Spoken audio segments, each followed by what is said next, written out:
Ya, oke. Bapak Ibu Saudara bisa dengar suara saya cukup jelas? Bisa? Aman. Yuk, nanti Bapak Ibu Saudara bisa ini ya, bisa unmute sendiri ya untuk kalau kita sharing. Oke, kita berdoa ya. Bapak terima kasih buat siang hari ini Tuhan. Kami mengucap syukur kami dapat berjumpa di Komsel Online memang secara online. Kami bersyukur buat saudari kami Ibu Indri, beliau dari Bogor tetap setia mengikuti Komsel online, dan kami semua yang ada di Palangkaraya ini. Biar Tuhan menolong memberkati kami. Kami berdoa biarlah Komsel ini saling membangun, saling mensupport, saling menguatkan, dan kami bisa bertukar pikiran. Tuhan berkati kami. Terima kasih. Kami mengucap syukur. Tolong setiap kami Bapa dalam nama Yesus, katakan amin. Ya, Bapak Ibu Saudara, kita akan membahas satu hal, dan sebenarnya ini cukup menarik ya kalau kita bahas, karena di sini ayat ini, kalau saya lihat lumayan apa ya, bukan lumayan sih, memang luar biasa, karena ini tentang perempuan yang berdosa ya. Kita coba baca di dalam Lukas pasal 7. Kita lihat Lukas pasal 7.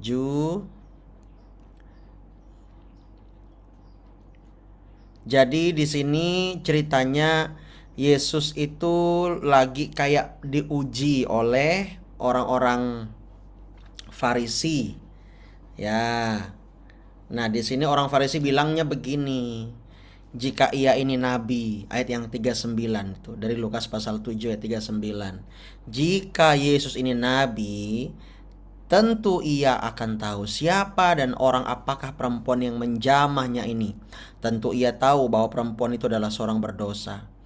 Nah, ayat 40 ini jadi poin buat kita. Lalu Yesus berkata kepadanya, Simon, Simon itu Petrus ya. Ada yang hendak kukatakan kepadamu, sahut Simon. Katakanlah guru. 41. Ada dua orang yang berhutang kepada seorang pelepas uang. Yang seorang berhutang 500 dinar, yang lain 50 dinar. Jadi bedanya 500 sama 50. Karena mereka tidak sanggup membayar, maka ia menghapuskan hutang kedua orang itu. Jadi pelepas uang ini atau tuan, katakanlah tuan atau rentenir lah ya, melepaskan hutang mereka, baik 500 dinar maupun 50 dinar. Karena mereka tidak sanggup bayar, maka ia menghapus hutang kedua orang itu. Yesus bertanya sama Simon, siapakah di antara mereka yang akan terlebih mengasihi pelepas uang itu? Jawab Simon, aku kira dia yang paling banyak dihapuskan hutangnya. Kata Yesus kepadanya, betul pendapatmu itu. Jadi Yesus juga berpikir logis, berpikir masuk akal secara manusia. Nah ya, di sini kita lihat kalau bilang Tuhan itu nggak masuk akal, siapa bilang? Masuk akal juga dong, ya. Hanya kadang-kadang akal kita yang nggak masuk ke dia. Ayat 44. Dan sambil berpaling kepada perempuan itu, Yesus berkata kepada Simon, ya, engkau lihat perempuan ini. Aku masuk ke rumahmu, namun engkau tidak memberikan aku air untuk membasuh kakiku. Jadi ceritanya waktu itu Yesus masuk ke sebuah rumah, ya, dan tiba-tiba perempuannya datang bersujud di depan kaki Yesus dan meminyaki kakinya sambil meneteskan air mata. Itu ceritanya kira-kira ya.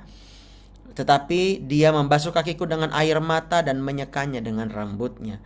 Engkau tidak mencium aku, tetapi sejak aku masuk ia tiada henti-hentinya mencium kakiku, kata Yesus. Engkau tidak meminyaki kepalaku dengan minyak, tetapi dia meminyaki kakiku dengan minyak wangi. Sebab itu aku berkata kepadamu, dosanya yang banyak itu telah diampuni, sebab ia telah banyak berbuat kasih. Tetapi orang yang sedikit diampuni, sedikit juga ia berbuat kasih. Lalu ia berkata, Yesus berkata kepada perempuan yang berdosa. Mungkin perempuan ini saya kira perempuan yang apa ya, mohon maaf ya, apa dursila ya, yang mungkin apa namanya waktu itu yang dianggap sampah masyarakat begitulah. Ya, lalu ia berkata kepada perempuan itu, "Dosamu sudah diampuni." Dan mereka yang duduk makan bersama dengan dia berpikir dalam hatinya. Nah, mungkin di sini ada orang Farisi, murid-murid yang lain, tetangga-tetangga, Pak RT, ya kan? Di situ Pak Camat, siapa lagi? Ya, ada di situlah semua ya. Siapakah ia ini sehingga ia dapat mengampuni dosa? Ya, wajar mereka bertanya-tanya, ya kan? Tetapi Yesus berkata dengan kepada perempuan itu, "Imanmu telah menyelamatkan engkau. Pergilah dengan selamat." Nah, di sini dari pembacaan ini apa yang kita bisa pelajari, Bapak Ibu Saudara, ya? Kita lihat di sini ada 3 pribadi. Yesus, Petrus sama perempuan yang berdosa tadi. Yesus masuk ke rumah seorang Farisi, lalu makan dan duduk di situ. Berarti orang Farisi ini ya mungkin apa ya, mau bertobat lah ya, memberanikan diri untuk mengundang Yesus. Pada waktu itu kan siapapun yang mengundang Yesus kan dikucilkan, tapi dia berani. Nggak tahu niatnya baik atau niatnya ingin baik di mata masyarakat, kita nggak tahu ya, nggak ditulis di situ. Tetapi orang Farisi ini mengundang dan tumben Yesus mau datang. Nah, saya yakin Tuhan melihat hatinya orang Farisi. Ya, tapi kalau tidak pun ya itu urusan dia dengan Tuhan ya. Urusan orang Farisi itu dengan Tuhan. Tapi intinya Yesus datang ke rumah orang Farisi itu, lalu duduk makan, tuh ayat 36. Nah, di situ ada perempuan yang terkenal berdosa. Perempuan itu dengar Yesus datang makan di rumah orang Farisi, dia membawa buli-buli pualam berisi minyak wangi. Wah, haleluya. Mungkin dikatakanlah perempuan ini yang apa, boleh dibilang kupu-kupu malam ya. Ada nggak kupu-kupu siang? Nah gitu ya. Ya kupu-kupu malam ya. Tahu deh kalau orang mau make dia tinggal calling ya kan. Ya, halo.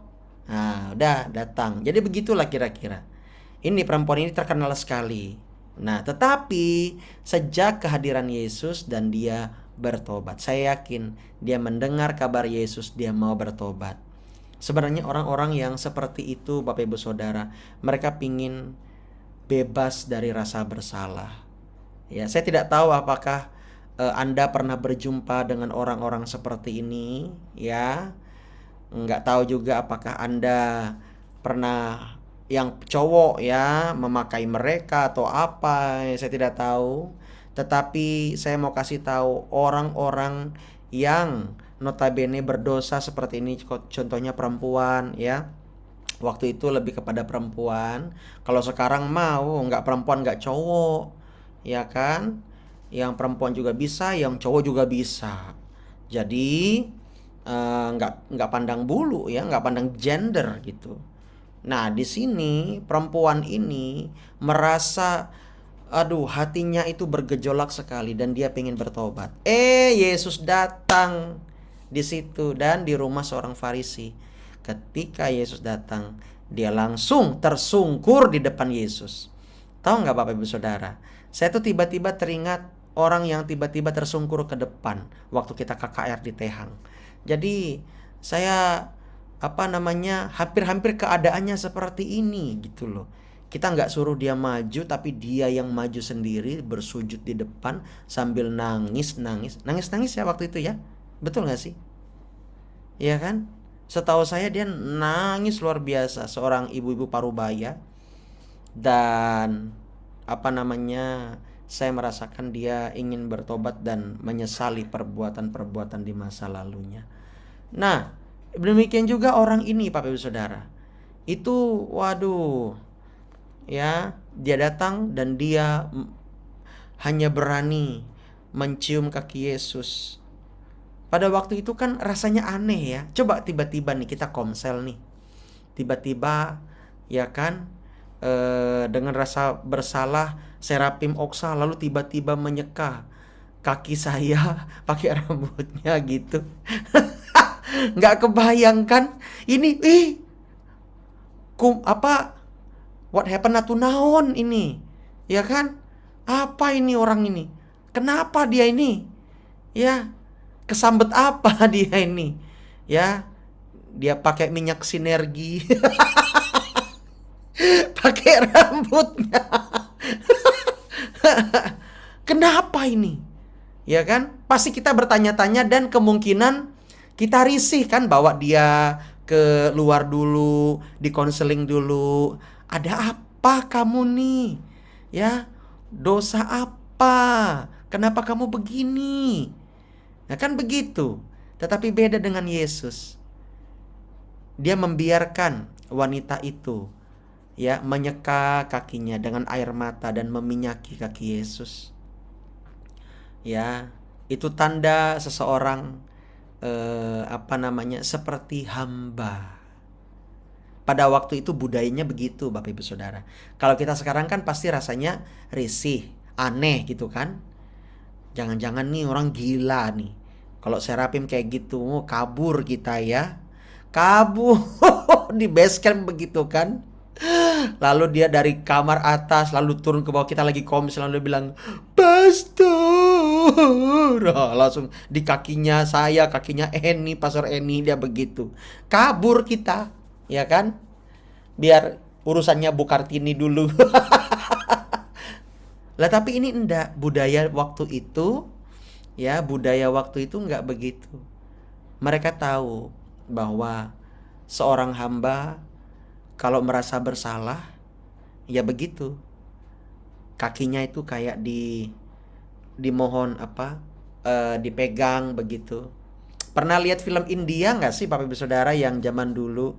Kalau misalnya dia bersalah sama ibunya, atau anaknya udah jadi kaya raya, ibunya lalu tetap miskin, lalu ibunya megang kaki anaknya, lalu ditendang. Wah, itu Indosiar banget ya. Ya kan? Indosiar sekali ya. Indotit siar. Ya kan? Nanti judul filmnya di TV itu ya, bernapas di dalam apa? Lemari es. Ya, durhaka, ya kan? Kayak Malin Kundang begitu ya, gitulah. Tapi pada waktu itu nggak begitu. Nah, Yesus berbicara kepada orang itu, ya, dosamu sudah diampuni. Tetapi di sini, ya, yang perlu kita garis bawahi ayat yang ke-47. Sebab itu aku berkata kepadamu, dosanya yang banyak itu telah diampuni. Berarti ada dosa yang sedikit, betul gak sih? Ya kan? Sebab perempuan itu telah banyak berbuat kasih. Tetapi orang yang sedikit diampuni, sedikit juga ia berbuat kasih. Maksudnya adalah bukan berarti Tuhan itu pandang bulu, enggak begitu maksudnya. Ada terjemahan lain yang lebih jelas, ya, lebih jelas. Maksudnya adalah kalau ia merasa dia banyak dosa, lalu dia merasa dia sudah diampuni, pasti dia lebih banyak bersyukur. Tapi kalau orang itu merasa, dosaku kan sedikit, ya kan, biasa-biasa aja lah. Orang kayak gitu juga akan sedikit berbuat kasih. Ngerti nggak di sini? Ngerti ya? Iya. Jadi jangan sampai kita merasa paling suci, merasa paling nggak ada dosa. Itu maksudnya ayat ini. Kalau saya baca lagi di dalam bahasa yang sering saya bandingkan, firman Allah yang hidup, karena itu dosanya yang banyak telah diampunkan, karena ia sangat mengasihi aku. Tetapi orang yang menerima pengampunan sedikit, merasa dosanya sedikit, sedikit pula kasih yang ditunjukkannya untuk orang lain. Hmm. Yang mau kita sharingkan adalah begini, ya. Bapak Ibu Saudara pernah nggak sih merasa seperti perempuan ini? Merasa tuh berdosa sekali. Merasa itu, aduh Tuhan, saya nggak layak. Tetapi ketika Anda datang kepada Tuhan dan Anda merasakan kasih Tuhan dan Dia mengampuni Anda, ya, apa yang kamu rasakan pada waktu itu? Itu aja sih, simpel aja sih, ya. Oke, coba kita eh, tanya ya kepada Bapak Ibu Saudara ya. Mungkin di sini yang pertama silahkan eh, Lukas. Ya, silahkan Lukas. Biar kamu nggak ngantuk. Yo, pernah nggak di Ya, posisi seperti perempuan ini? ya, salam semua. Salam Shalom. Pastor. Nah, kalau saya sendiri bukan pernah lagi ya, sering Hmm. uh, dalam kondisi seperti perempuan yang merasa dirinya sangat berdosa itu. Nah, justru benar seperti Pastor bilang, rasanya karena uh, mengingat pelanggaran dan kesalahan itu yang kita buat di hadapan Tuhan, karena penyesalan itu rasanya kita ingin melakukan sesuatu untuk menebusnya, entah itu seperti berbuat kebaikan atau apapun yang membuat jiwa kita merasa tenang dari kesalahan-kesalahan itu, dari perbuatan-perbuatan yang membuat kita terintimidasi itu. Tapi mau bagaimanapun rasanya kalau dengan usaha sendiri, ya mungkin bisa tenang, tapi hanya sementara, tidak bertahan lama dan akhirnya malah lebih buruk lagi. Jadi eh, juga bagi saya seperti perempuan itu adalah saat-saat yang paling berat, saat-saat yang paling buruk, di mana biasanya kondisi seperti itu kita merasa tidak ada harapan, tidak punya tempat untuk berteduh, tidak punya tempat untuk mengeluh atau uh, menenangkan diri, hanya dengan mengandalkan diri sendiri, mengandalkan hati dan pikiran sendiri untuk menyemangatkan diri itu sangat berat sekali. Apalagi dengan mengingat pelanggaran-pelanggaran, kesalahan-kesalahan, perbuatan-perbuatan buruk yang pernah dilakukan, dosa-dosa begitu. Sangat berat rasanya dalam kondisi seperti itu. Bahkan saya pikir mungkin karena itulah kebanyakan orang-orang, kebanyakan manusia itu memilih untuk bunuh diri karena tertekan secara luar biasa, merasa tidak punya tempat untuk berteduh, tidak punya tempat untuk melepaskan bebannya. Uh, Selain bebannya yang dari luar, juga bebannya yang dari dirinya sendiri, dari innernya. Uh, yang ia rasakan begitu berat. Jadi banyak yang memilih untuk mengakhiri hidupnya, berpikir bahwa jika hidupnya berakhir, masalahnya juga berakhir. Walaupun memang masalahnya berakhir, tapi rohnya juga berakhir. Jadi titik yang sangat berat itu memang seperti yang dilewati perempuan itu, merasa sangat bersalah, merasa sangat berdosa, tidak layak. Tapi dengan imannya, uh, seperti dalam cerita tersebut, dia uh, mengesampingkan rasa malunya, dia mengesampingkan rasa ketidaklayakannya, dia meminta ampun, dia memohon di bawah kaki Tuhan dengan imannya, dia tahu kalau dia datang pada Tuhan, dia akan diampuni, dia akan diterima.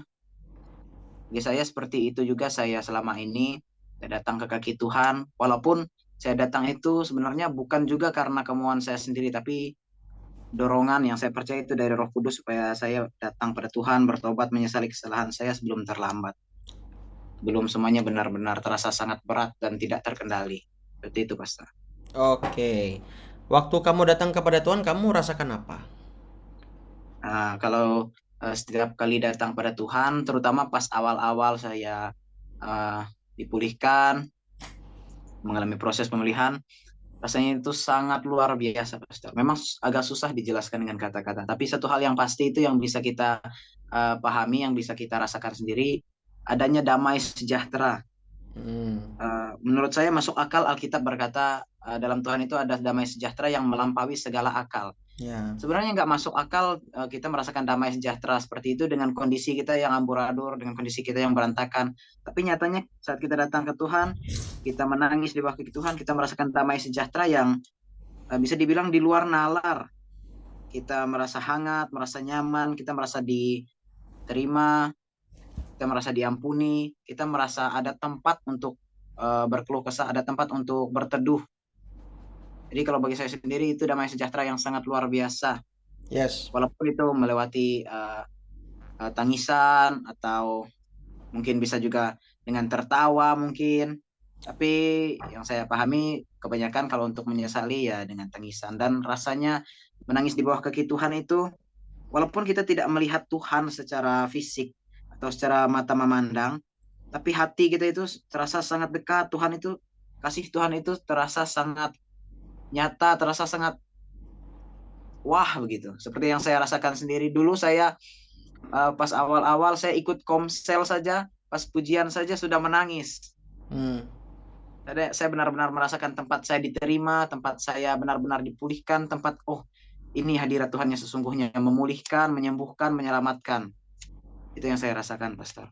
Wow. Jadi merasakan damai sejahtera ya di Ya, tengah merasa keberdosaan seperti itu bisa merasakan damainya Tuhan. Wih, dahsyat ya.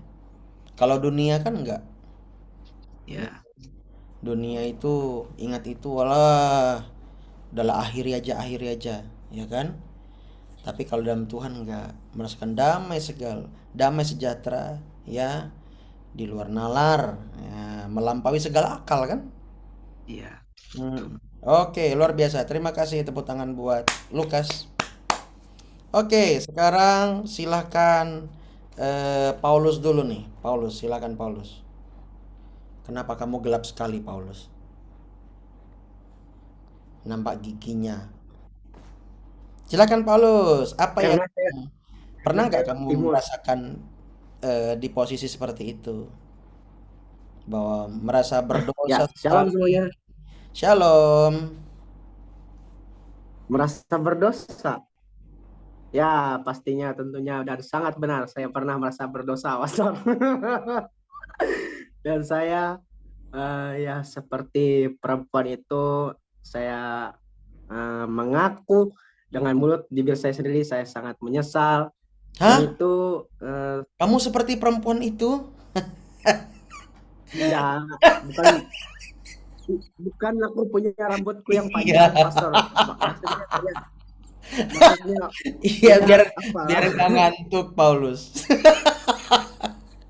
Ya, ya, maksudnya kayak punya Aduh. iya, iya, iya. Dari tadi tuh Jenner itu udah gini-gini nih. Ya. Dari tadi pagi. Ah, Nah, kamu pernah kan merasakan seperti nah, itu? Lalu kamu apa? Apa lagi? nah, ada dua sisi, Pastor. Kalau dulu sebelum bertobat, sebelum pelepasan itu kan kalau melakukan dosa pastinya datang ke Tuhan nangis segala macam, tapi habis itu bikin dosa lagi, Pastor. Jatuh bangun, jatuh bangun. Tapi ya jatuh bangun, Pastor, kayak apalah. Memang ada yang membelenggunya gitu.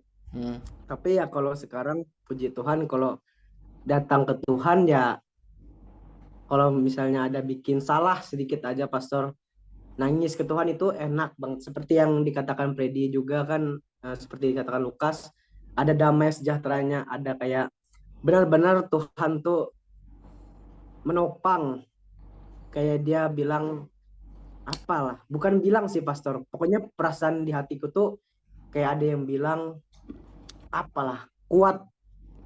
Kayak Tuhan tuh menguatkan hatiku biar dia tahu aku salah, tapi dia tetap mengasihi aku gitu, Pastor. Itu rasanya wah luar biasa.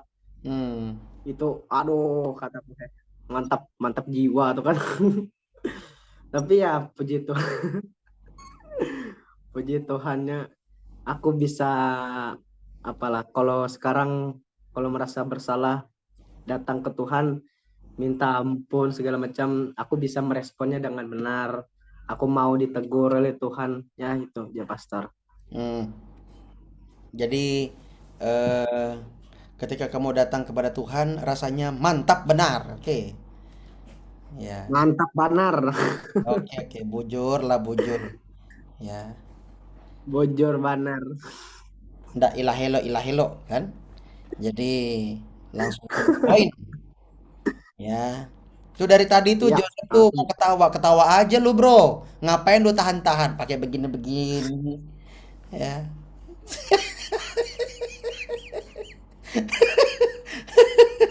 Aduh. langsung Joseph pastor. Langsung Joseph tuh suruh on mic, Penga- langsung jadi tuh. Nah, dia disuruh pengakuan dosa. Ya, wah, ternyata kita semua pernah merasakan yang sama ya. Waduh, luar biasa sekali. Dimana kita bisa datang sama Tuhan ya. Oke. Sekarang coba kita beralih. Bu Indri pernah nggak merasakan di dalam apa situasi atau konteks seperti wanita ini sangat berdosa dan Ibu Indri datang sama Tuhan dan apa yang Ibu Indri alami ketika Ibu datang sama Tuhan? Monggo, Bu. Hmm, semuanya. Shalom. Halo. Saya pernah pastor. Mungkin udah berapa tahun yang lalu sih pastor ya. Mm-mm. Eh, Berapa tahun nih, sekitar 10 atau 12 tahun tuh saya baru ngaku pastor. Hmm. Baru ngaku dosa saya selama ini kayaknya fan-fan aja gitu kan. Tapi pas itu nggak tahu kenapa saya kayak disadarin kayak alam pikiran saya tuh kayak dibukain gitu. Kesalahan saya tuh seperti ini gitu. Dan saya menyesal gitu pas sudah eh ketika anak saya SMP SMA ya itu saya baru sadar gitu. Oh, ternyata apa yang aku lakuin ini itu berdampak ya gitu kan, buat perkembangan anak aku yang cewek ini gitu.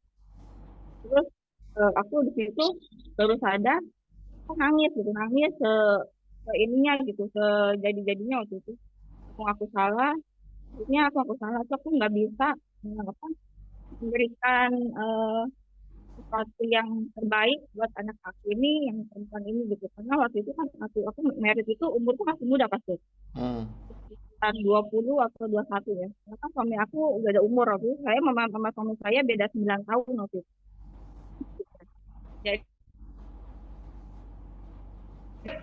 sebulan saya langsung hamil gitu karena kan karena cepat itu jadinya mungkin kaget apa bagaimana gitu ya pastor gitu kan karena tekanan juga gitu kan karena aku apa waktu hamil yang pertama itu ngidamnya itu hampir 9 bulan. Jadi Hmm. mual sampai diikut segala macam tuh parah gitu. Nah mungkin karena emosi labil apa gimana, jadi aku sama anak ini kurang gitu pastor. Jadi di situ aku nyesel gitu. Jadi pas waktu umur segitu, aku benar-benar ngerasa, ya Tuhan aku salah gitu. Hmm. Benar-benar nyesel sampai sekarang tuh mungkin imbasnya ke anak aku yang perempuan ini pastor gitu kan. Hmm. Sampai dia mungkin punya kepribadiannya ini seperti ini mungkin karena aku gitu. Nah, terus di situ aku nangis, aku minta ampun sama Tuhan. Terus apa namanya? Aku gitu, aku dengan apa yang aku salah gitu kan. Aku ngaku semuanya. Aku bilang, Tuhan aku berdosa seperti ini aku orangnya seperti ini. Aku buka semuanya yang aku lakuin gitu, pastor yang aku dosa-dosa aku buka semua sama Tuhan gitu. Aku nggak kepikiran Tuhan tuh mau nilai aku seperti apa. Ya tuh setara aja gitu kan. Mungkin aku udah ngaku dosa, yang Tuhan pasti apa namanya bagaimana bagaimana Tuhan berpikir aku nggak ini gitu jadi aku udah ngaku dosa dan setelah aku ngaku itu sesuatu yang rasanya itu apa ya beban aku tuh kayak hati aku tuh rasanya pelong terus ada aku bisa apa eh, menerima sekarang gitu maksudnya ya udah gitu aku mau Tuhan aku bilang gini Tuhan aku mau memperbaiki semuanya gitu walaupun mungkin bagi aku udah telat gitu. Terus di situ aku nangis aku ngaku dosa aku bilang Tuhan kalau bisa diputar waktu gitu mungkin aku mau mutar gitu pasti cuma kan semua nggak mungkin gitu kan. Ya udah jadi dari situ aku nggak itu aku mau berubah gitu kan mau berubah terus aku bilang ya Tuhan biar aku tuh lebih benar-benar bisa jadi seorang ibu dan contoh teladan buat anak aku yang perempuan ini gitu Pastor. Walaupun memang perjalanannya nggak mudah gitu Pastor kan. Cuman aku bilang seperti itu sama Tuhan, Tuhan untuk maksudnya aku dari semua kejadian itu inilah pelajaran yang aku bisa terima, yang bisa aku lakuin dan aku nggak mau terulang lagi buat anak aku yang kedua gitu Pastor. Gitu kan. Sayang, dan itu buat aku suatu kelepasan gitu Pastor, kelepasan yang luar biasa gitu. Rasanya plong banget gitu Pastor, yang ada di hati aku tuh rasanya plong aja gitu. Rasanya ringan gitu. Terasa Tuhan tuh benar-benar aku merasa diampuni sama Tuhan dan sekarang kalau misalnya aku berdoa itu rasanya tuh aku maksudnya aku ngerasa kasih Tuhan gitu Pastor. Aku ngerasa kasih Tuhan yang begitu besar gitu. Gitu aja. Wow. Itu sama, boleh nggak sih kita bilang ya ketika seperti Bu Indri ini ya benar-benar menyesal, dan boleh nggak dibilang ya bahwa itu saat-saat dimana kita mengalami perjumpaan pribadi dengan Tuhan. Kalau saya tuh boleh dibilang seperti itu. Karena seperti perempuan ini kan menyesali semua perbuatan-perbuatannya. Dia benar-benar mencium kaki Tuhan, meminyaki kaki Tuhan, membersihkan kaki Tuhan. Ya, mungkin waktu itu kan kasutnya terbatas. Masuk ke rumah orang, pasti cuci kaki Bapak Ibu Saudara. Ngerti ya? Ya, tanah di Israel ya bisa kering tandus debu, kayak di Palangkaraya ini banyak pasirnya debu, jadi mungkin basuh kaki ndak terlalu bersih, masuk ke dalam ya sekedarnya lah, pas duduk dia membersihkan kaki Tuhan yang masih agak kotor, ya kan, wih luar biasa ya, dengan air mata dan meminyaki dengan minyak yang sangat mahal. Wah luar biasa sekali ya. Luar biasa ya Bu Indri ya, Ibu Indri bisa mengalami perjumpaan dengan Tuhan. Minimal Bu Indri bisa plong hari ini, tetapi saran saya jangan terus-terusan menyesali. Ya, jadikan itu pelajaran dan Tuhan tidak memandang kegagalan Ibu. Tuhan memandang bagaimana perjuangan Ibu untuk membela keluarga. Amin. Amin. Yes, tetap semangat Bu Indri. Jadi Bu Indri merasakan plong ya, Iya. lega gitu loh. Bisa bernafas dengan lega. Wah, ternyata kita belajar nih dari, katakanlah begini loh. Kita belajar dari kesalahan orang lain ya, karena itu adalah ilmu yang paling sangat murah dibandingkan dengan yang lain. Betul gak sih? Supaya kita tidak mengulangi kesalahan yang sama. Gitu. Ya, tapi tetap luar biasa Bu Indri mau mengakui, mau sharing di depan umat orang banyak, kan nanti ini diupload dan bisa menjadi berkat bagi yang lain. Itu ketika Bu Indri menyampaikan kesaksian dan mau terbuka, cukup terbuka seperti ini, sebenarnya Ibu Indri sedang menyampaikan pesan bahwa kepada orang-orang lain yang mungkin pernah senasib dengan saya, seperti saya keadaannya, ayo jangan patah arang, jangan putus asa. Datang sama Tuhan, Dia mengampuni, Dia menolong, dan Dia menerima kita. Betul gak sih Bu Indri? Iya betul Pak. Jadi jangan malu bersaksi ya yang lain ya. Semangat bersaksi. Gimana Bu Indri? Masih ada Bu Indri? Nah, udah cukup itu aja Pastor. Oke, Tuhan berkati. Tepuk tangan buat Bu Indri. Yeah. Oke, sekarang silahkan coba Helena. Helena dulu nih. Helena pernah nggak di posisi seperti wanita ini? Dan ketika kamu datang sama Tuhan, eh, coba ceritain. Yuk, silakan Helena. Nggak ada suaranya? Tes, udah Ya, Pastor? oke. Pernah Pastor, waktu menyesal tuh tambah pikiran tuh kayak gini, wah aku tuh kan udah dosa, ya udah sekalian kayak gitu. Nah terus waktu udah ngelakuin dosanya tuh makin lama kok tiap hari kayak nggak tenang, pikiran banyak, makin tambah beban lah. Terus waktu udah balik ke Tuhan, rasanya tuh damai, nggak kepikiran lagi sama kesalahan yang aku lakukan. Tuh. Lebih tenang sih. Jadi kamu pernah di posisi seperti itu juga ya, Helena ya? Iya. Mm-mm. merasa sangat berdosa, sangat aduh nggak layak. Tapi kamu datang sama Iya. Tuhan dan eh yang kamu alami tadi apa? Ngerasa berdosa, Pastor. Ketika kamu datang sama Tuhan, kamu merasakan apa? Tenang. Udah Tenang nggak ya. banyak pikiran lagi. Oke, merasa diampuni. Merasa diampuni. Wow, luar biasa. Kalau bisa merasakan kita sudah diampuni itu luar biasa loh. Ada banyak orang yang udah datang ke sana sini, termasuk datang ke Tuhan, mereka nggak bisa merasakan sudah diampuni. Karena jiwa mereka kosong dan tidak diisi dengan firman. Makanya ya orang-orang apalagi wanita, wah itu benar-benar harus ya nggak wanita sih, tapi nggak wanita aja gitu, tapi wanita itu juga harus banyak baca firman karena mereka selalu bermain di area perasaan, betul nggak sih? Betul. Di perasaan gitu, yang paling banyak tuh di perasaan, apa-apa perasaan, termasuk di meeting pun perasaan gitu. Jadi jangan sampai perasaannya kosong dan udah datang Tuhan udah mengampuni, sudah menerima, jangan berbuat dosa lagi. Dianya masih merasa tidak layak terus-terusan. Akhirnya menggerogoti jiwa dan akhirnya jiwanya sakit gitu ya. Kasihan ya. Oke, ada lagi Helena? Cukup, Pastor. Oke, jadi so ada Daniel kah? Di dalam lagi jaga anak. Lagi jaga anak ya. Coba suruh sharing sini ya. Oke, terima kasih. Nah, tepuk tangan buat Helena. Ya. Oke, kita coba sekarang ke Jeremia Jeneri dulu. Jeremy, kamu pernah merasa berdosa ketika kamu ngantuk doa pagi?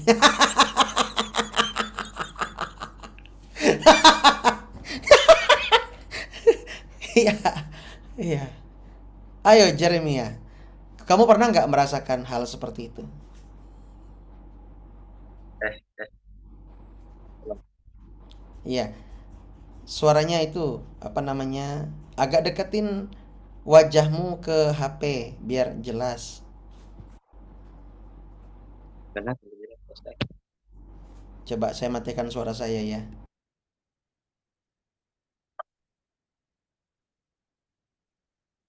tes Shalom. eh Pernah saya pastor merasa rasanya berdosa itu, merasa tidak layak, rasanya malah gak mau datang kepada Tuhan, itu rasanya mau waktu dulu. Tapi sekarang sudah mau bisa, rasanya kalau datang hadirat Tuhan rasanya damai, rasanya pastor. Tenang, bisa merasakan hadirat Tuhan, bahkan bisa nangis rasanya, bisa ada kekuatan rasanya. Rasa Tuhan menguatkan walaupun prosesnya banyak tuh.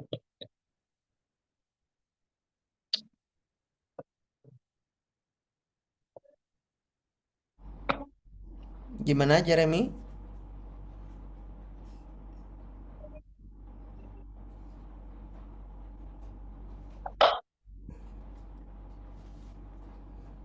Ya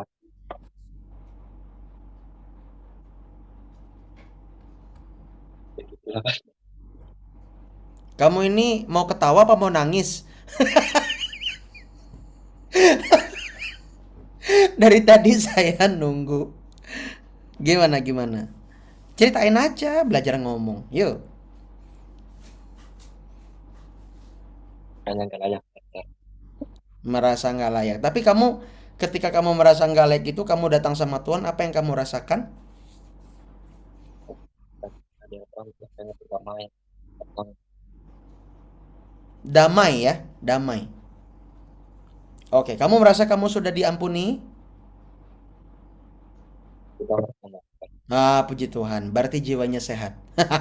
Kalau kamu belum merasa diampuni, ayo segera datang sekarang ke Basecamp. Kita akan doakan, kita akan tunda dulu komsel online-nya.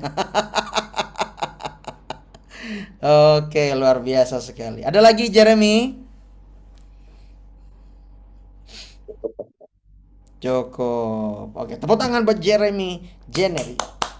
Yeah. Oke, sebelum ke yang lain kita coba ke Serapim Oksa dulu ya. Serapim, kamu pernah merasakan hal yang serupa dan apa yang kamu alami ketika kamu datang sama Tuhan? Come on, Oke. tell to us. Shalom. Shalom. Nah, jadi aku pernah ngerasa waktu itu sebelum bertobat, dan waktu itu tuh pas masih belum kenal sama Tuhan, terus rasanya jauh banget sama Tuhan, rasanya tuh pengen berubah, selalu bilang ke diri sendiri aku pengen berubah, tapi tetap nggak bisa, rasanya tuh kayak malah makin ngelakuin hal yang sama gitu. Terus pengen juga sempat hampir dulu ngiris-ngiris tangan. Waktu itu rasanya bener-bener udah nggak ada harapan lagi, rasanya tuh kayak udah bener kata Freddy tadi, nggak ada tempat cerita, nggak ada tempat buat buat curhat atau gimana, rasanya tuh bener-bener berat. Terus nganggep orang sekitar tuh nggak peduli, padahal aslinya orang sekitar kita tuh peduli, cuman akunya ngerasa kalau nggak ada orang gitu yang peduli sama aku. Dan waktu itu semenjak kejadian itu aku yang ngiris-ngiris tangan, diajaklah waktu itu beribadah ke gereja gitu, terus ketemu sama mereka Pastor Alfa dan yang lain juga. Itu beribadah terus di situ, ikut kegiatan, dan waktu itu ada pelepasan di rumah ini. Dan waktu itu giliran aku ngerasa waktu itu tuh benar-benar ngerasa, Tuhan, aku nyesal sama apa yang aku perbuat, aku pengen berubah, aku nggak mau mengandalkan kekuatan aku sendiri, aku pengen Tuhan ikut campur tangan. Dan di situ tuh rasanya Tuhan tuh kayak ngomong, Tuhan ngomong kayak, walaupun kamu bersalah, tapi aku tetap mengasihimu. Semerah apapun dosamu, aku tetap mengasihimu, anakku. Itu rasanya itu kayak bener-bener, wah, luar biasa sekali. Itu momen yang paling luar biasa sih. Dari situ aku ngerasa bahwa Tuhan tuh hidup. Gitu sih. Oke, berarti sebelumnya kamu merasa Tuhan itu mati ya? Enggak, maksudnya. Ayo ngaku. Ya, waktu itu kan Pastor ada ke rumah Pak Robi ya, diundang Pak Robi sama Bu Kartini kan ke ngedoain kamu sama si Sofi ya kalau nggak salah. Iya, Semua didoain. semua ya. Dan di kamu itu juga sama di Sofi itu, tapi kamu yang sangat kuat lah, lebih kuat. Itu roh bunuh diri betul nggak sampai kamu ini kan? Sampai kamu Iya, kelepasan waktu itu ya? 2 Teriak jam. kalau nggak salah. Teriak lalu kamu terbang ke pohon lengkeng, itu kamu pindah ke tetangga. Enggak,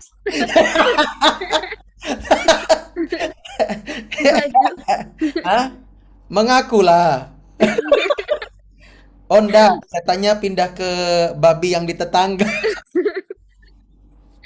Wah, itu tuh biasa. 2 jam pelepasan ya, Pastor, teriak-teriak. Ya, ya kan, muntah-muntah, ya luar biasa sekali. Biar setannya keluar semua kan. Habis itu diproses sampai sekarang. Kamu merasakan Tuhan berbicara ya, semerah apapun dosamu seperti kirmisi kah, tapi Tuhan bisa memutihkan seperti bulu domba. Wih, seputih bulu domba. Tapi jangan teruskan ya, tepung beras rose bran.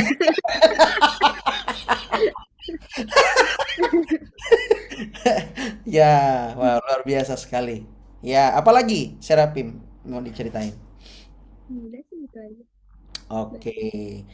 Ngomong-ngomong si Serapim ini juara satu bulu tangkis loh kemarin Bapak Ibu Saudara ya, juara satu loh ya. Sejagat raya sealam roh. Juara satu ya. Setingkat SMA ya. Nah, Sepalangkaraya. Jadi itu yang ganda putri ya. Kalau yang Tunggal. ganda putra, oh enggak ganda putra. Saya putri bukan.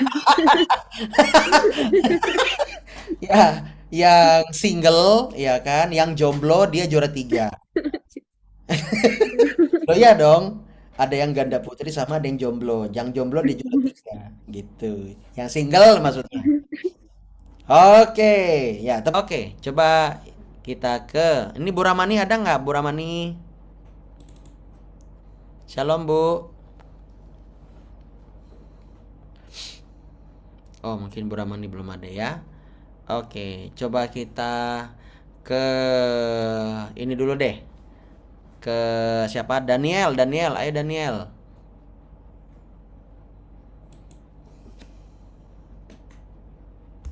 Daniel pernah nggak di posisi merasa berdosa sekali dan datang sama Tuhan, dan kamu merasakan apa ketika kamu datang sama Tuhan?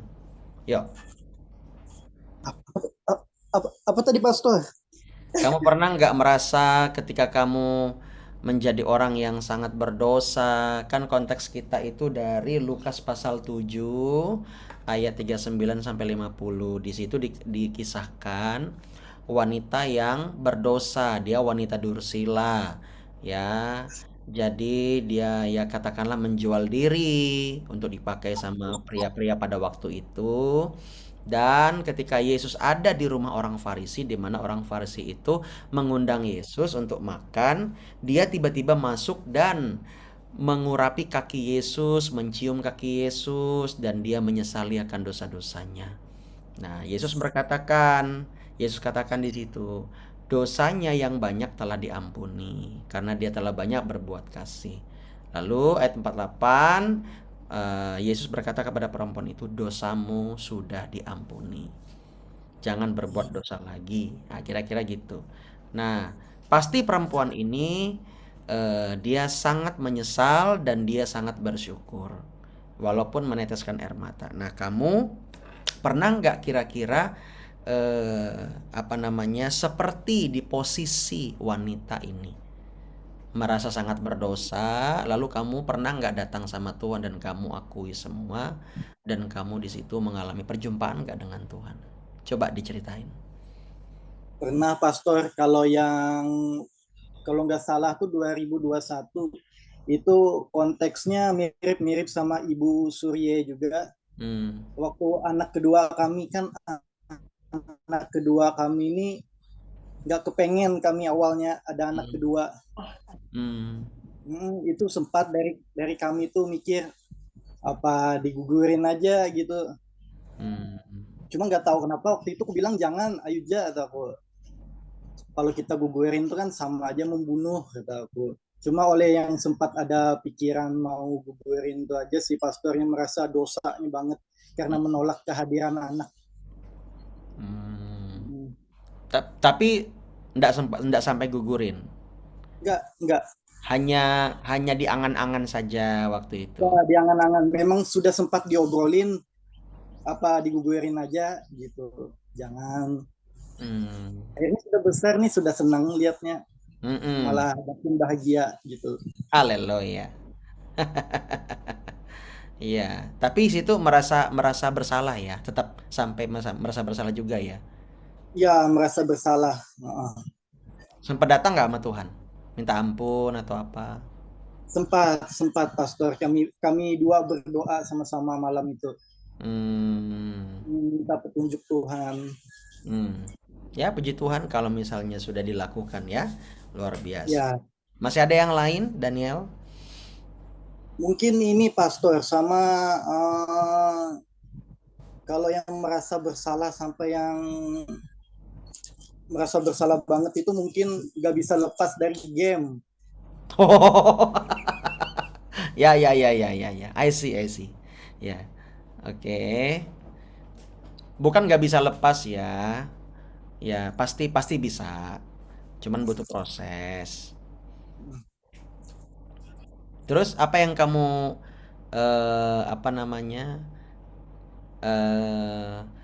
mungkin gini ya, Dan. Sebenarnya tuh main game tuh pada hakikatnya nggak dosa. Ya. Karena main game, kalau kita icebreaker juga main game.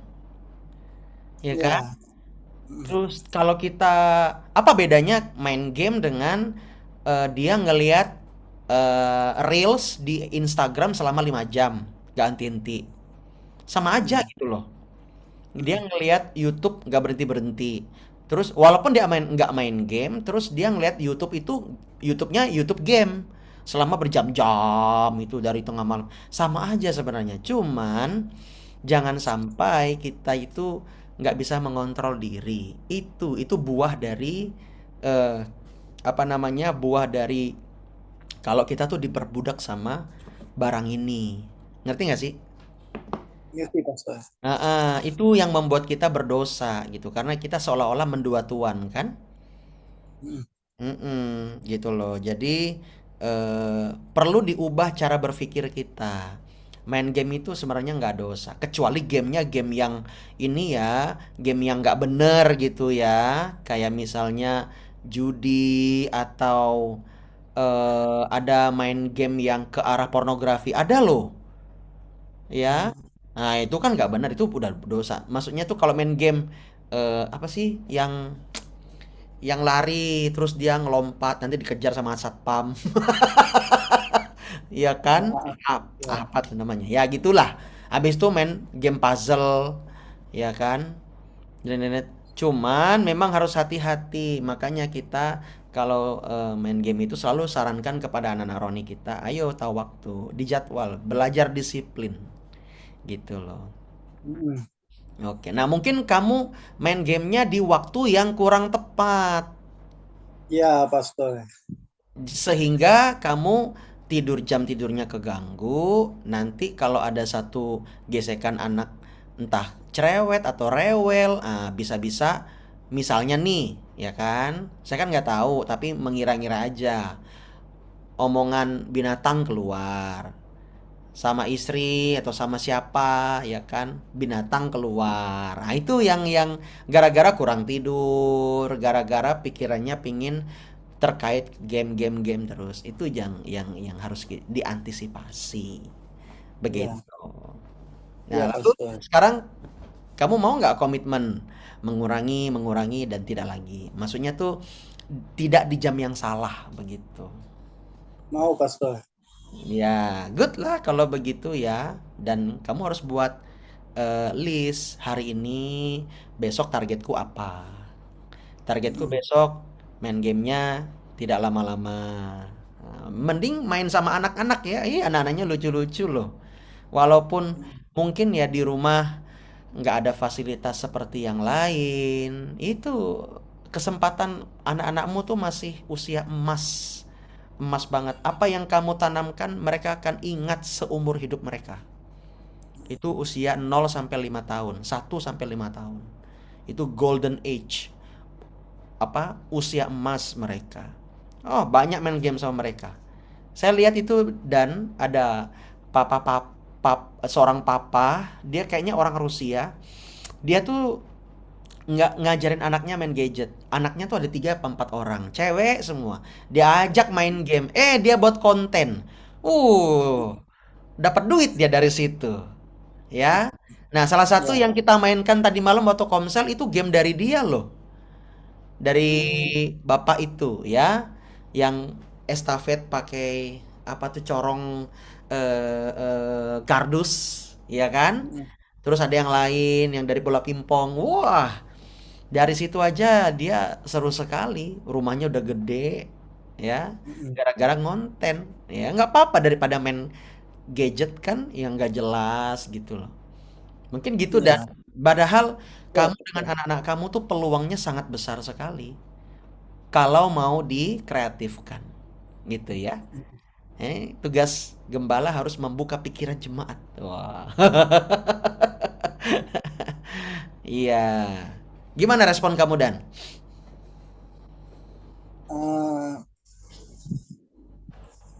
Respon apa, Pastor? Ya, tentang yang apa pastor sampaikan gitu maksudnya.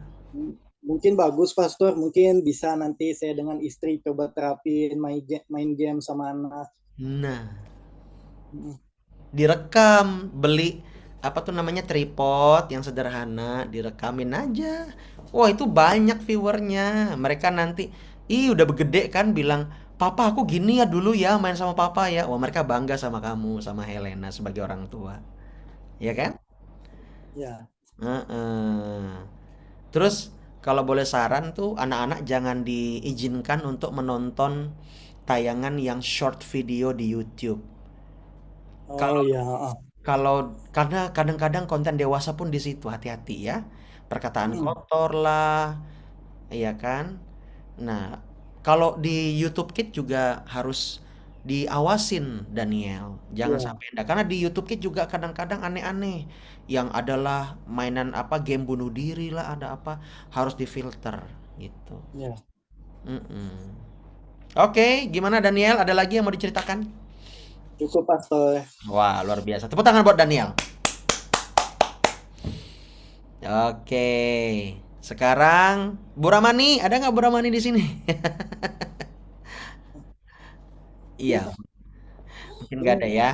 Eh, oke, coba sekarang Joseph dulu nih. Joseph, habis itu baru nanti Pak Robin nih penutup nih.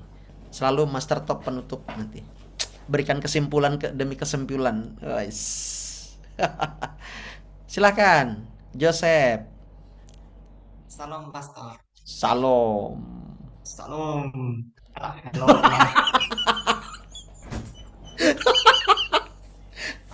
Ya, gimana Joseph?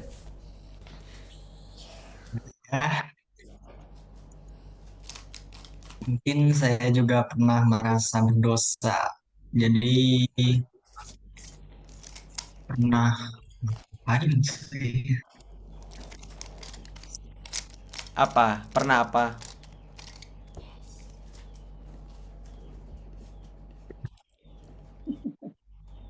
Mungkin saya Suaranya? pernah melakukan dosa. Jadi saya waktu itu cuman datang ke Tuhan dan mengakui segala dosa saya agar saya diampuni. Dan waktu itu juga saya merasakan damai sejahtera dan hati yang ceria. Jadi seperti ada semangat baru lagi.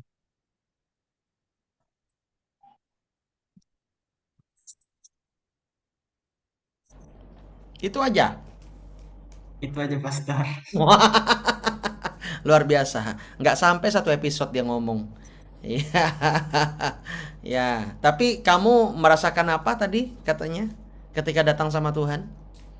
Dan kayak ada damai, ada sukacita, hati yang bergembira, semangat yang baru. Be. Ada be-nya. Ya. Pokoknya kayak hati ini berseru-seru pokoknya. Nggak ada sesuatu pun yang bisa menghalangi kesenangan. Wih. Ngeri kali. Ya, mantap Joseph. Ya, kebanyakan orang-orang dunia yang kita konseling, ya, itu nggak bisa kayak kamu loh. Mereka itu kita udah konseling, tapi mereka kadang masih tertutup pikirannya. Ya, ya enggak semua sih, lebih banyak yang dipulihkan gitu. Dari 25 orang kalau saya hitung paling 1-2 orang yang masih apa lemah, masih ini ya. Jadi ya nggak apa-apa. Wah, kalau kamu bisa merasakan hal seperti itu, ada kegembiraan, sukacita, ada nah gitu ya. Itu wah luar biasa itu ya. Kita nanti buka komsel namanya Komsel apa, Bro? Nah, itu. Nah, gitu ya. Ya. Mantap, mantap, mantap, mantap. Oke, terima kasih Brother Joseph Yudi. Tepuk tangan buat Brother Joseph Yudi. Iya, sekali lagi nih, Bu Ramani, are you there?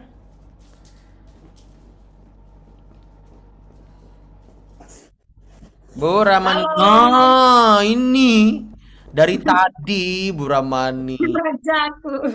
Saya hampir loh mau bawa laptop ini, saya mau ke samping. Mana, Bu?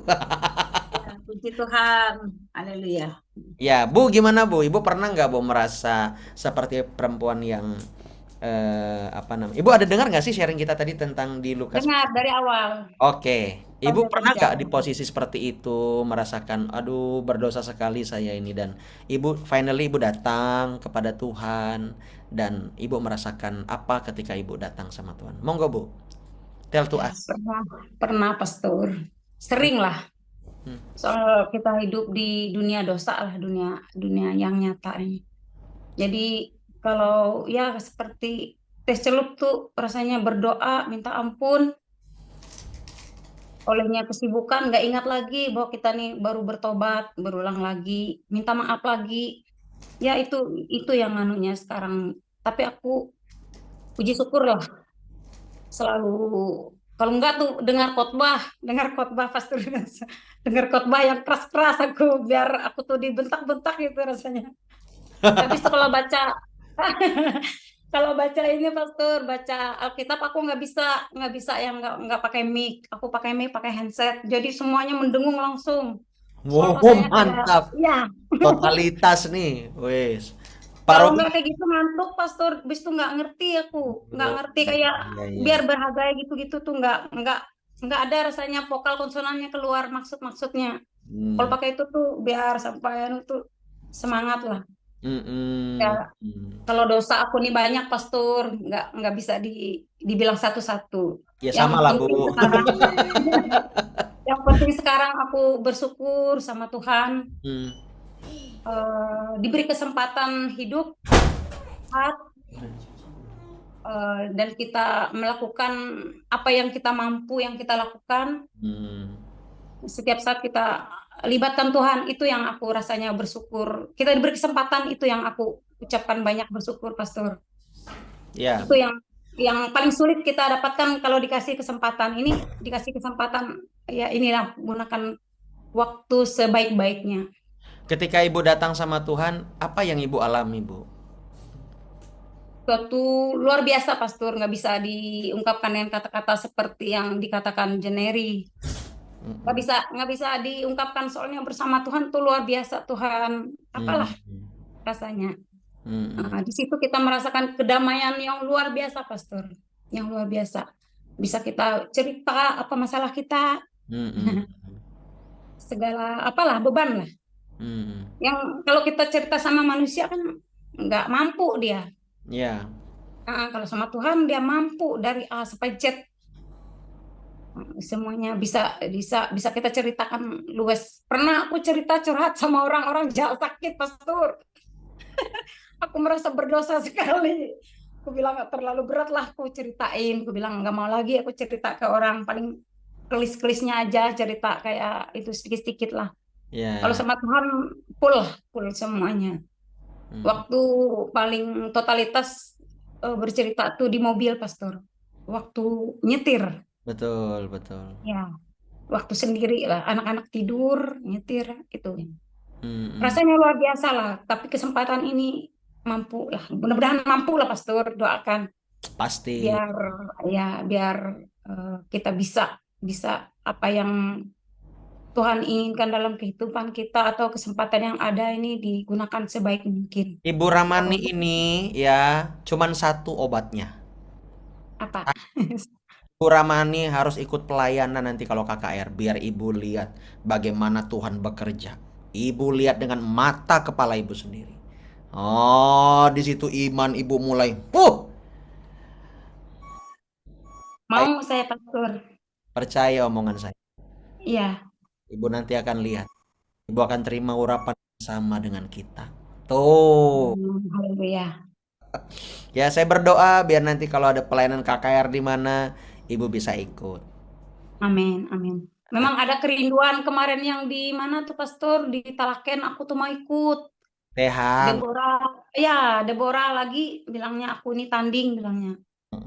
Satu sisi ya tarik menarik, aku bilang iya ada saatnya yang terbaik, aku bilang aku bisa.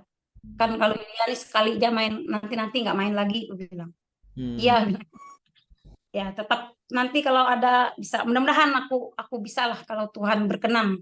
Pasti Tuhan beri kesempatan yang terbaik, aku bisa ikut, pastor. Ya, kita perlu tenaga yang seperti Ibu. Oh, yang kuat. Iya. Iya. Sekali. Ya, kemarin itu Bu, KKR di sana hanya mereka berdua ya. Bertiga ya sama si Serapim ya. Ibu Kartini, Ibu Esther sama Serapim yang jadi catcher. Ya, dan mereka mandi keringat. Jadi sangat kurang. Yang laki-laki malah santai aja. Ada satu kesaksian aku, pastor. Bu. Kami dibawa Pak Gembala kebaktian di gereja. Ya, oke, kami bertujuh pujian penyembahan kami. Habis itu bilang Pak Gembala, kita datang ke tempat jemaat kita dia jarang kebaktian bilang, tapi minta didoakan 1 bulan lebih bilangnya nggak bisa tidur. Ya doa aja lah Pak Gembala, iya Bu bilangnya.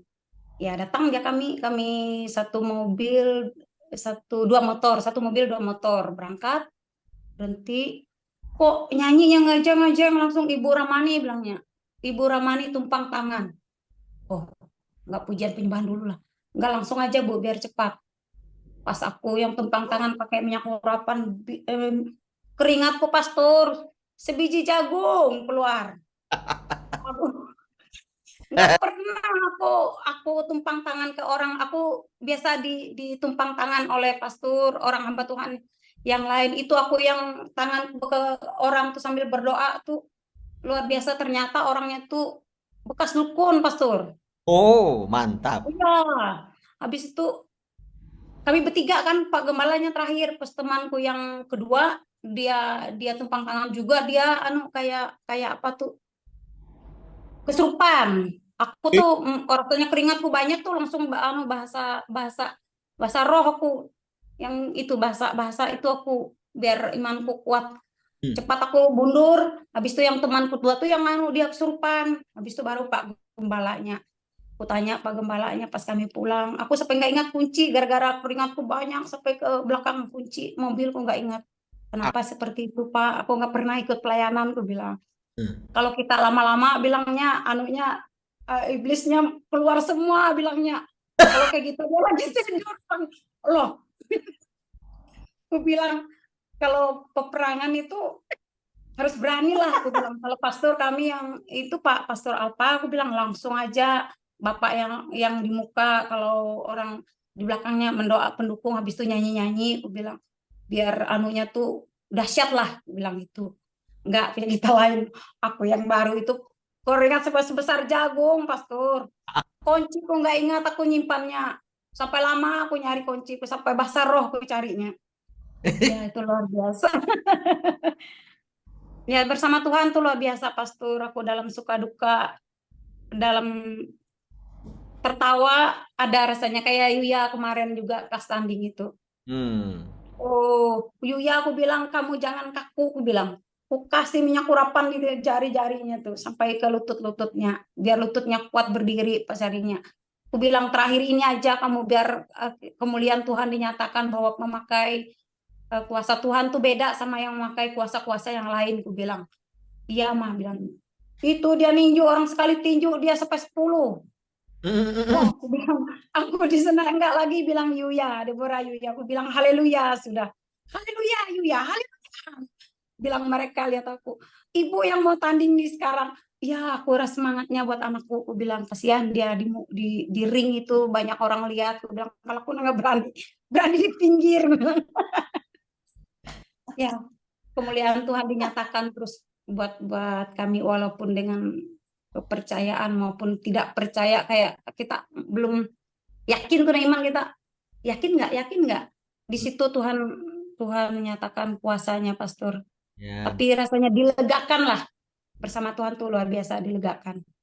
Puji Tuhan. Ya, ketika Ibu datang kepada Tuhan, Ibu merasakan hal yang tidak bisa digambarkan dengan kata-kata. Ya, betapa indahnya, betapa senangnya, ya, dan Ibu merasakan kelegaan. Puji Tuhan. Tepuk tangan buat Ibu Ramani. Haleluya. Iya, ada lagi Bu? Ya, udah itu aja, pastor. Ya, nanti kalau mau tumpang tangan hati-hati, doa dulu. Jangan sampai udah tumpang tangan lari tebirit-birit. Ya, pastor, betul. Iya, nggak apa-apa, latihan ya, latihan. Tuhan juga nggak tersinggung Bu, Tuhan senang kalau berani. Ya, jadi orang Dayak itu punya prinsip begini. Ya, kalau berani jangan takut-takut, kalau takut jangan berani-berani. Iya, betul. Iya, betul. Itu orang Kalbar tuh kayak gitu. Ya, Pak Cornelis itu yang bilang, kalau berani jangan takut-takut, kalau takut jangan berani-berani. Betul juga ya. Sekali gitu loh. Iya, tumpang tangan, tapi jangan didorong-dorong. Keluar. Puji Tuhan, pastor, pas habis didoakan itu bapaknya tuh bisa tidur nyenyak, habis itu paginya dia kerja nyensok dia. Woi, Wah, mantap, luar biasa. Ya, aku bilang luar biasa. luar biasa. Ya, cuman korbannya kan apa? Ingat sebiji jagung, lupa kunyit. Iya, betul. Tidak apa-apa, Bu. Semangat, Bu, pelayanan, Bu. Ya, Iya, puji cuman Tuhan. Ibu pasti dibangkitkan. Oke, terima kasih, Bu. Ya, ini mungkin yang terakhir nih, Pak Robi. Silakan Pak Robi. Shalom semuanya. Ya, Saya sangat dikuatkan oleh kesaksian-kesaksian saudara-saudari tadi. Ya, saya juga pernah merasa bersalah dengan Tuhan, banyak hal yang saya rasakan dengan bersalah, dan saya datang di kaki Tuhan dan saya memuji menyembah Dia, berdoa menyesali, dan ya sama dengan teman-teman dan saudara-saudari tadi, merasa lega dan merasa sejahtera. Tidak bisa diungkapkan dengan kata-kata. Cuman saya kadang-kadang bisa bertanya juga, Pastor, setiap kita melakukan kesalahan itu apa ada konsekuensinya ya nanti, atau ada yang bilang begini, biasanya di pendeta-pendeta teman-teman saya itu dicatat dalam buku kehidupan itu katanya. Nah, jadi kan, tapi saya merasa kalau kita udah berdoa ya udah lega rasanya. Nah, karena saya pikir Tuhan itu memperhitungkan semua, walaupun itu ada konsekuensinya kira-kira. Yang penting jangan berbalik lagi berbuat yang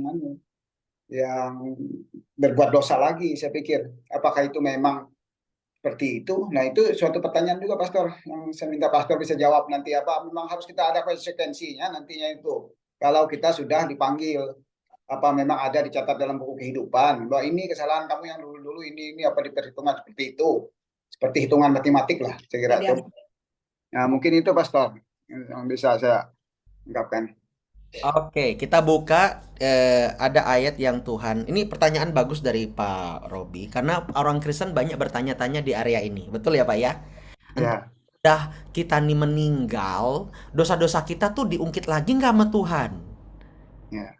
Ya kan? Nah, kita ada nih bentar ya.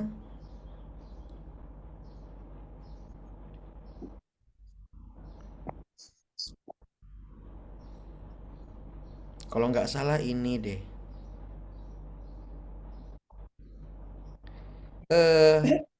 Katakan di situ Yosua itu, coba cari ayatnya di mana ya. Yosua itu apa?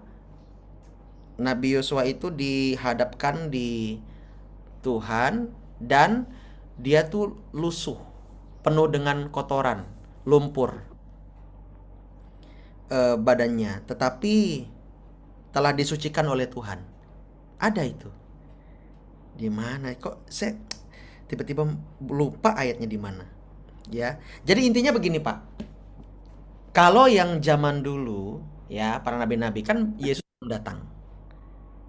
Yesus belum hadir sebagai juru selamat, ya.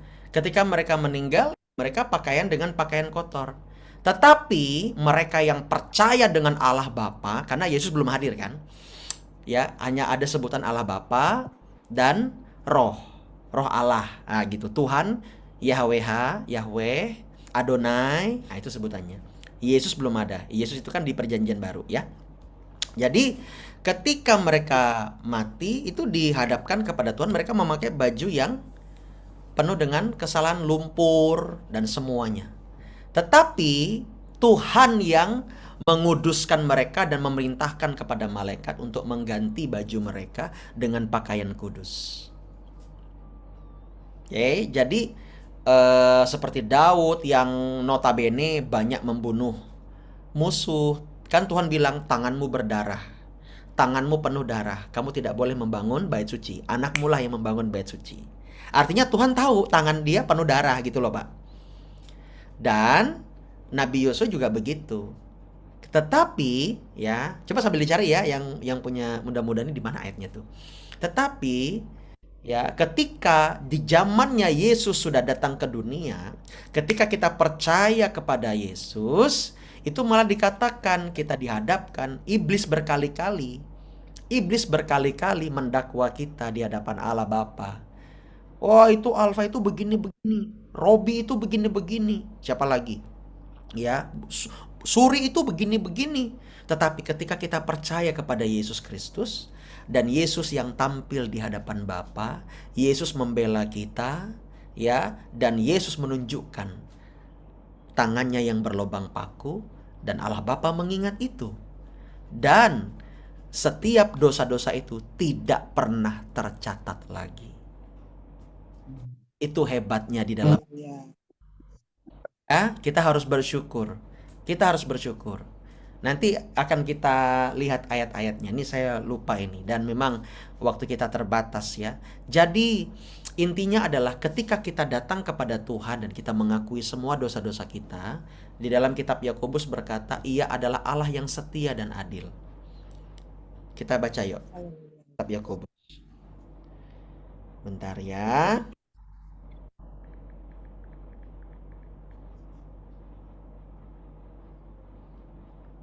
Satu Yohanes pasal yang pertama ayat yang ke-9. 1 Yohanes pasal yang pertama ayat yang ke-9. Pak Robi bisa baca? 1 Yohanes Pasal 1 ayat ke-9 ya. Demikian firman Tuhan, jika kita mengaku dosa kita, maka Ia adalah setia dan adil, sehingga Ia akan mengampuni segala dosa kita dan menyucikan kita dari segala kejahatan. Amin. Siapa sih di sini yang nggak pernah berbuat jahat? Kita semua pernah berbuat jahat. Betul nggak? Kita pernah berbuat dosa. Ada sisi gelap kita masing-masing orang. Tetapi ketika kita mengaku dosa kita di hadapan Tuhan, artinya kita juga minta ampun ya. Dan Dia adalah setia dan adil, sehingga Yesus akan mengampuni segala dosa kita dan menyucikan kita dari segala kejahatan. Oleh sebab itu, iblis tidak bisa mendakwa kita sedikit pun. Yesuslah jalan kebenaran dan hidup. Barang siapa datang kepada Bapa tidak bisa kalau tidak tanpa Yesus. Oleh sebab itu kita bersyukur kita bisa didamaikan oleh Yesus seperti perempuan dalam Lukas pasal 7 ini, bahwa dia sudah diampuni dosanya. Siapa yang berkata begitu? Yesus kan? Kita percaya kepada Yesus, kita pun menerima pengampunan yang sama. Pesan saya jadi dalam pertanyaan Pak Robi ini, jangan kita menganggap kesalahan kita yang paling sedikit. Jangan seperti itu. Nantinya kita seperti orang Farisi dan orang pemungut cukai. Pernah dengar kisah itu di mana pemungut cukai duduk di depan, di belakang, dan dia sambil memukul diri. Tuhan, aku nggak layak. Tuhan, aku nggak layak. Orang Farisi di depan bilang apa? Tuhan, aku nggak seperti dia loh. Aku puasa 3 kali seminggu, 2 kali seminggu. Aku kasih persepuluhan. Aku nggak kayak orang dia. Dia orang berdosa, aku nggak berdosa. Dan Yesus bertanya kepada murid-muridnya, ya, siapa yang akan diampuni oleh Tuhan? Yaitu orang pemungut cukai. Ya, pesan saya cuman itu. Ya, terima kasih buat pertanyaan Pak Robi yang luar biasa, mengingatkan bahwa jangan sampai kita merasa dosanya paling sedikit, padahal kita ini semuanya orang berdosa. Kehilangan kemuliaan Allah. Hanya kasih karunia yang menyelamatkan kita. Dan ketika kita sempat jatuh dalam dosa, selalu pesan saya sama Pak kepada anak-anak rohani. Kalau kamu sempat berbuat dosa pada saat itu, langsung bertobat, jangan tunggu besok-besok. Jangan tunggu besok-besok, langsung bertobat saat itu juga. Supaya kamu tidak kena celaka. Supaya kamu tidak merasa bahwa kamu tidak layak.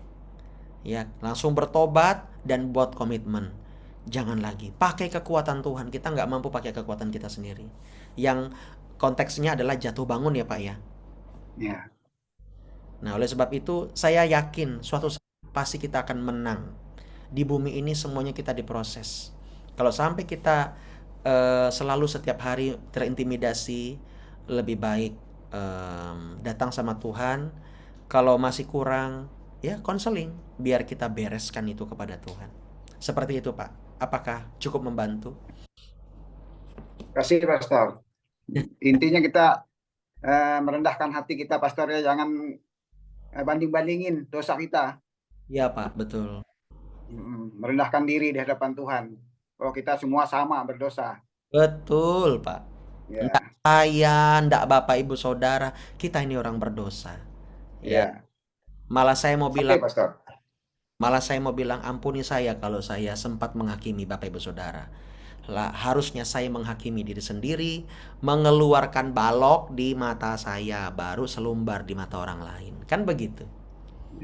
Iya. Iya. Sama. Harus begitu kita, ya.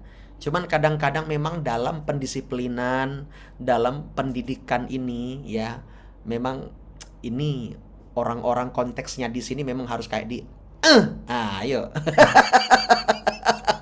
Ya udah nggak apa-apa deh. Ada yang tersinggung, ada yang tetap strike, ya. Ya udah nggak apa-apa, ya. Tetap jalan terus kita gitu. Tapi tetaplah sebagai hamba Tuhan saya pun harus belajar merendahkan hati, ya, harus belajar di hadapan Tuhan dan di hadapan jemaat. Begitu. Gitu, Pak. Nah, kasih Pastor. Yap. Gimana hari ini? Oke ya? Iya, tetap semangat. Besok kita morning prayer jam 4:30 pagi. Sebentar aja besok, mungkin sekitar 20 menit atau paling lama setengah jam, ya. Dan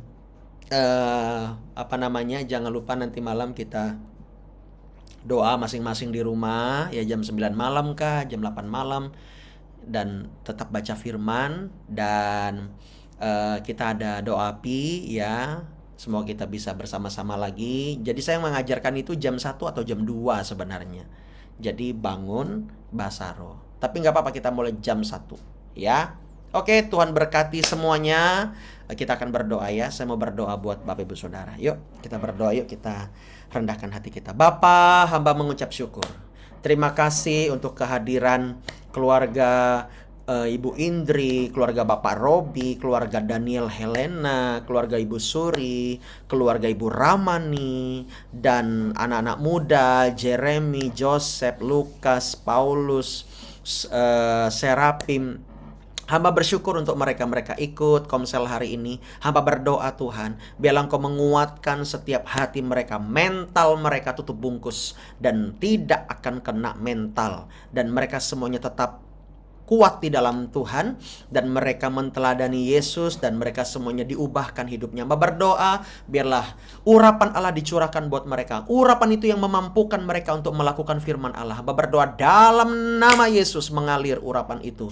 Dan khusus juga Tuhan untuk rekan-rekan kami yang ada di YouTube nanti, mereka akan menyaksikan. Tuhan juga memberkati mereka, menolong supaya mereka semakin dikuatkan, semakin dihibur, dan mereka percaya, mereka tidak goyah iman mereka. Mereka semua bertumbuh di dalam Tuhan. Dimanapun mereka bergereja, Tuhan berkati mereka, dan mereka semuanya setia sampai akhir hidup mereka. Bapak, terima kasih banyak. Kami mengucap syukur, kami menyerahkan waktu selanjutnya ke dalam tangan-Mu. Hari esok kami akan bersama-sama beribadah. Tuhan juga memberkati. Biarlah gereja kami semuanya menuai jiwa-jiwa di akhir zaman ini. Bapa, kami menyerahkan semua hidupan kami, keluarga kami, istri, suami, anak-anak kami, Tuhan, orang tua kami, keluarga kami, dimanapun mereka berada, Tuhan memberkati. Kami mengucap syukur, hanya di dalam nama Yesus kami berdoa. Haleluya. Sama-sama katakan amin. Oke semuanya, Tuhan berkati ya. Yuk semuanya say hello, ya. Dadah. God bless you. Dadah. God bless. Allah, halo. Tuhan Yesus memberkati kita semua. Selamat beraktivitas kembali. Di Pak Yudi, Jeremy, Robi. Ya, terima kasih Mina. Yesus memberkati. Pastor Alfa, selamat siang. Ya. Ini